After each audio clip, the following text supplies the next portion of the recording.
કેમ છો મિત્રો? તો રોજે આપણે અવનવા કેસો આવતા જ હોય છે અને બધા પેશન્ટોના રિવ્યૂ આપણે લેતા જોઈએ છે. એમાંનો આજનો એક રિવ્યૂ છે કે મેં એક દાદરનો કેસ જોયો હતો, જેને રિંગવોર્મ પણ કહી શકાય છે. તો તેનું રિઝલ્ટ કેવું છે તે તમે પેશન્ટના મોઢે જ સાંભળો. જોવો આગળનો વિડીયો. બોલો ઈશ્વરભાઈ, તમને શું તકલીફ હતી ને શેના માટે આવ્યા હતા? દાદરની તકલીફ હતી, લાલ દાદર. બરાબર. અને કોઈ જગ્યાએથી દવા લીધી હતી? હા, લીધી ટોરમાંથી. હા. અને કેટલી વખત તમે લીધી હશે બહારથી?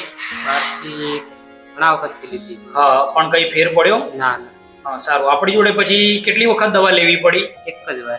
એક જ વાર લેવી પડી. અને કેટલે આખા શરીરે દાદર હતી કે કઈ રીતે હતી? પેટેથી નીચલા ભાગમાં.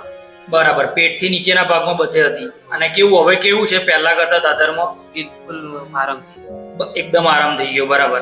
અને હવે કઈ ખંજવાળ કે ફરી દાદર આવે એવું કશું ખરું? ના ના, કશું નહીં. સારું.